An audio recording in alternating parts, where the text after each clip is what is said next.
Assalamualaikum warahmatullahi wabarakatuh. Kembali lagi kawan di Legenda Catur Dunia.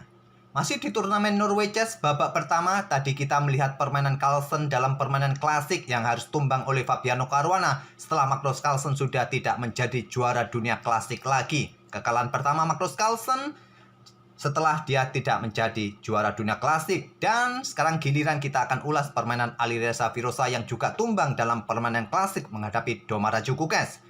Langsung saja kita ke papan permainan, tapi sebelum itu kita lihat permainan blitz mereka yang sempat tidak kita ulas di sesi blitz kemarin lusa.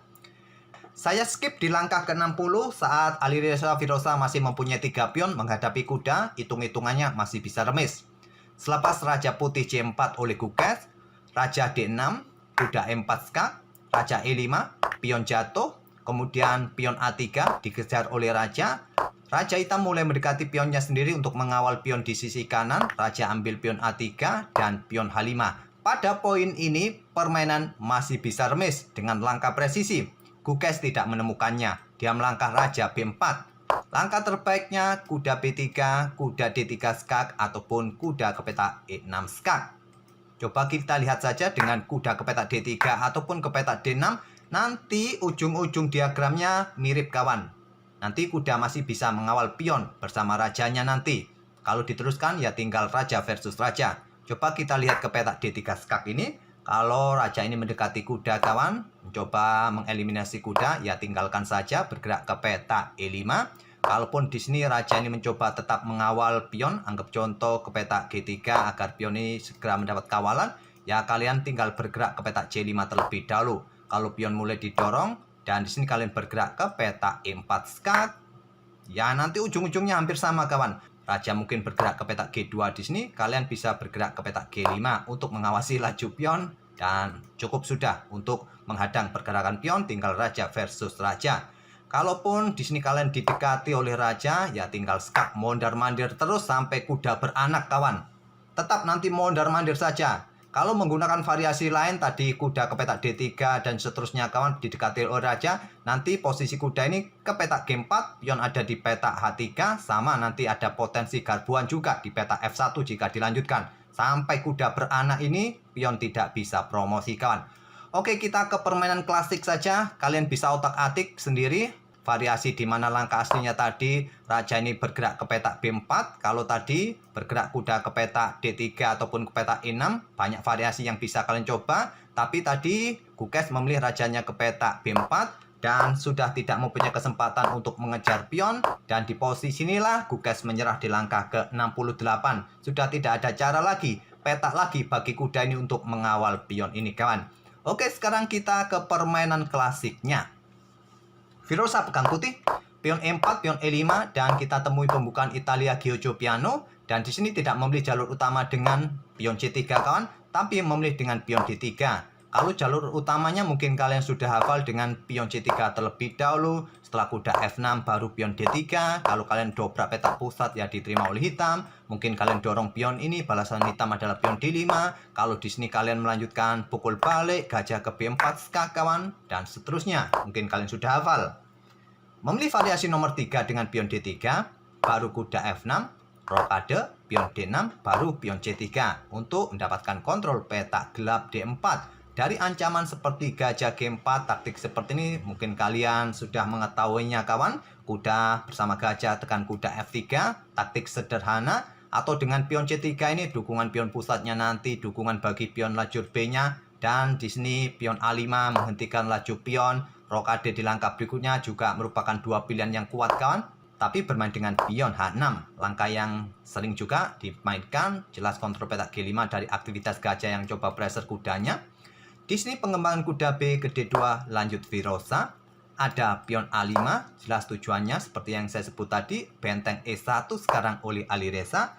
Rokade oleh Kukes. Kuda F1, manuver yang cukup standar untuk mendapatkan kontrol di peta-peta ini. Jika memungkinkan lompat ke peta F4. Seperti dalam permainan Ruy Lopez sering terjadi manuver kuda ke peta F1. Dan pion A4 terus didorong oleh Domaraja Kukes menghentikan laju pion B sekali lagi kawan. Ataupun jika kalian dorong pion ini artinya ada ruang lemah yang juga bisa dimanfaatkan oleh kuda ke depannya nanti. Oleh karena itu coba dihentikan pion ini kawan. dan pion tetap didorong, nakal pion ini, dan pion ini menolaknya, didorong ancam gajah. Gajah mundur ke petak B6 dan di sini tidak melakukan baku hantam terhadap kuda, mungkin terlihat merusak struktur pion, tapi dalam permainan Italia, Ruy Lopez, gajah terang ini sangat disayangi, dipertahankan selama mungkin. Kalaupun juga bertukar seperti ini, kedepannya nanti konstruksi hitam di petak pusat ini terlihat sangat solid. Oke, dipertahankan oleh Virosa, mundur ke petak C4. Dan kuda ini mundur ke petak E7, sama seperti halnya kuda putih sampai petak G6 nanti lajur G, kuda G3, kuda G6, dan di sini pion H3 kontrol petak G4-nya. Domara Jukukes mulai persiapan serang petak pusat dengan pion C6-nya, gajah langsung mundur menghindari tempo, tetap memainkan pion D5, diterima pion E pukul pion D5, kuda ambil balik pion D5 kawan, membiarkan pionnya sendiri, masih ada dukungan nanti pion F-nya, berharap coba ambil pion yang ada di peta C3 ini, ataupun juga persiapan pion F-nya dimainkan, tapi masih cukup riskan untuk mendorong pion F-nya kawan, karena diagonal ini akan semakin terbuka. Gajah D2 melanjutkan pengembangan sekaligus perkuat peta C3-nya, baru sekarang gajah E6 untuk blokade diagonal ini untuk mengimbangi gajah terang dan mungkin persiapan pion F6 dimainkan. Di sini terlihat gajah ini melangkah kawan, artinya Domara Jukukes menyerahkan satu pion di pusat yang bisa diambil oleh kuda. Tapi ini adalah jebakan dan terlihat oleh Alireza. Dia menolaknya, melangkah kuda ke H5 untuk menguasai kontrol petak-petak gelap ini kawan. Kenapa tidak diambil dengan kuda? Kan masih ada benteng jika diambil balik oleh kuda hitam. Masalahnya gajah ini akan diluncurkan. Jika diambil oleh raja, di sini kawan masalahnya. Ada menteri bergerak untuk ambil benteng ini. Kembali lagi ke langkah aslinya. Jadi memilih kudanya ke H5.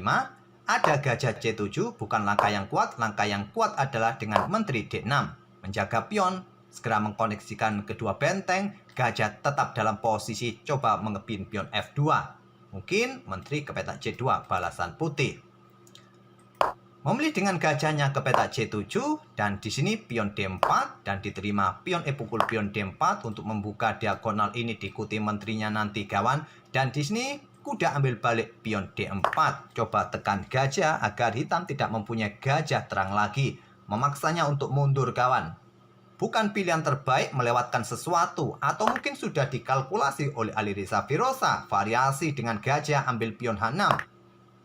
Dalam permainan klasik yang kontrol waktunya saat ini masih cukup bagus, masih menyisakan 1 jaman, tentu Alireza pasti mempertimbangkan langkah ini, cuma tidak diambil sekarang kawan. Langkah ini cukup ciamik dan Stockfish menyarankan kuda ini bergerak ke petak F4, baku hantam di sini kawan.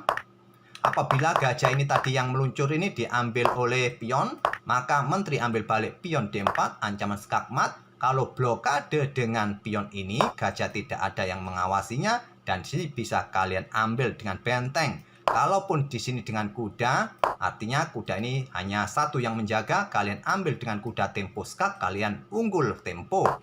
Kalau di sini Stockfish menyarankan menyerahkan gajah di peta ini kawan, ya tinggal kalian sikat dengan kuda, tak ada masalah. Kalau nanti kuda bergerak ke sini, ya baku hantam sekali lagi kawan. Baku hantam menteri mungkin terjadi beberapa langkah berikutnya.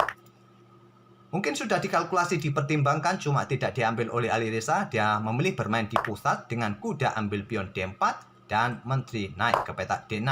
Memperkuat posisi gajahnya ataupun memberikan ancaman di sini, kuda kembali ke G3.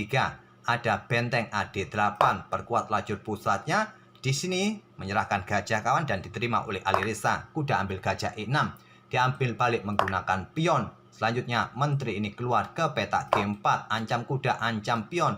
Kuda bergerak ke pusat ke petak E5, berbalik ancam menteri juga blokade tekanan pada pionnya kawan. Dijawab menteri mundur ke E2, tetap pressure di sini. Dan di sini kawan, Domara Jukukes punya taktik cantik dengan kuda ambil pion B4, discover juga pada gajah. Kalau diambil langsung kawan, tentu taktiknya gajah ini juga jatuh. Kalaupun di sini kalian ambil balik, tentu akan memberikan tempo yang lebih bagus bagi benteng hitam menempati baris kedua. Ada gajah yang siap direposisi nanti setelah kuda ini bergerak dan 3 kali tekanan berat akan diterima oleh pion F2 ini. Memilih dengan langkah ciamik juga balasan dari Alireza. Menghindari tekanan dari menteri, bergerak ke petak G5 kawan untuk merusak pion agar bertumpuk di lajur B dengan tempo ancam benteng. Dan mau tidak mau, pion ambil gajah G5. Baru sekarang pion C ambil kuda B4. Di sini pion G4 langkah bertahan yang sangat ciamik menghentikan potensi menteri yang ingin menyusup. Sebelum ambil pion yang ada di petak B4, ada benteng AD1 serang menteri di sini. Menteri ambil pion B4. Dan di sini kawan, kuda bergerak ke E4, blokade laju menteri yang ingin bergerak ke lajur F, yang mungkin akan diikuti dengan gajahnya, mencoba menekan pion ini sebanyak mungkin kawan, merupakan pilihan terbaik kuda ke petak E4, sekaligus coba incar pion yang ada di petak G5. Tapi Alireza langsung ambil pion E6 dengan tempo skak. Mungkin dengan tempo, hitung-hitungannya kawan, Alireza masih baik-baik saja bisa mempertahankan diri. Selepas raja ke petak H8 ini, kelanjutannya Alireza tidak menemukan langkah terbaik. Di sini kontrol waktu kedua pemain sudah berada di angka 22 menit untuk Alireza Firoza dan 29 menit untuk Gukes. Dan di sini Alireza menghabiskan waktu 20 menitnya kawan untuk menggeser benteng B1. Bukan langkah kuat juga benteng B1 ini, sehingga kontrol waktu Alireza Firoza sudah jatuh di angka 1 menitan. Padahal permainan masih di langkah ke-29. Butuh 11 langkah lagi untuk mendapatkan increment yang jalan selepas langkah ke-40. Perlu diingat game ini adalah 120 menit tanpa ada tambahan waktu. Incrementnya pun baru berjalan selepas langkah ke-40 kawan. Dan Alireza hanya menyisakan 1 menitan saja untuk 11 langkah ke depan. Tujuan benteng jelas ingin mendapatkan pion yang ada di belakang, tapi Stockfish menyukai dengan pertukaran benteng. Tapi benteng B1, selepas menteri bergerak ke peta F4 ini kawan, coba tekan pion Disney, mungkin diikuti nanti kudanya, apakah gajahnya untuk mendapatkan diagonal ini. Dan benteng ambil pion B7, lanjut Alireza. Kalau bergerak ke sini ya jatuh gajah. Tapi dengan kuda D3 di sini Domaraju Gukes, ancam benteng, pressure pion di sini. Benteng ke F1 mungkin langkah yang sangat logis bagi kita kawan, pertahankan peta F2-nya. Tapi Alireza memilih dengan benteng D1. Dia tidak mengkalkulasi kawan, dia sudah tidak bisa mengkalkulasi karena kontrol waktunya sudah berada di angka detikan. Bahkan di posisi ini Alireza tidak lagi mencatat notasi di kertas notasi kawan. Tangannya hanya digunakan untuk persiapan membuat langkah yang lebih cepat. Kalau mencatat notasi, jelas dia akan kehilangan waktu, dia akan kalah waktu. Masih di langkah ke-31, sudah jatuh di angka 20 detikan. Di sini kuda C1 balasan dari Gukes. Kalau terburu-buru ambil pion di sini, kemungkinan permainan masih bisa bertahan bagi putih kawan. Benteng pukul benteng di sini. Kalau di sini benteng pukul balik kawan, tidak ada lagi yang menjaga kuda. Tentu bisa berlanjut nanti menteri ambil kuda, tapi ancamannya benteng meluncur, bahaya juga. Pasti benteng ini ambil gajah terlebih dahulu, selepas diambil balik oleh menteri, ataupun kuda melakukan sikatan pada pion H3, masih bisa diambil oleh gajah, dan putih masih baik-baik saja. Langkah ciamik dari Gukes dengan kuda C1 ancam menteri terlebih dahulu, dan di sini kawan, benteng ambil kuda, diambil balik oleh menteri skak. Dan kuda ke F1 jawaban dari Stockfish, tapi memilih raja ke petak H2. Ada benteng D2 meninggalkan gajahnya. Menteri bergerak ke E4. Dan di sini benteng ambil pion F2 meninggalkan gajahnya masih. Di sini benteng ambil gajah C7, benteng ambil pion G2, menteri ambil balik, benteng ambil balik, raja ambil balik. Selepas itu menteri ke D2 skak. Di sini kontrol waktu Alireza jatuh sekaligus dia salaman menyerah pada Gukes. Posisinya juga sudah kolaps, tidak mungkin lagi kawan bertahan walaupun masih mempunyai benteng gajah plus kuda. Dengan tempo skak dan satu langkah berikutnya salah satu perwira ini jatuh. Silakan kalian otak-atik kawan, dapat dipastikan salah satu perwira ini akan jatuh setelah skak berikutnya. Akhirnya Domaraju Gukes bisa membalas kekalahannya dalam permainan Blitz di event ini kawan. Dan semoga permainan dari kedua pemain ini bisa menghibur kalian. Dan kita tunggu saja babak-babak berikutnya siapa yang menjadi juara, agar bisa kita undi siapa yang mendapatkan pulsa Rp50.000 bagi dua pemenang di akhir turnamen ini. Oke, kita akan bertemu di video-video berikutnya. Terima kasih sudah mampir tiap hari. Wassalamualaikum warahmatullahi wabarakatuh.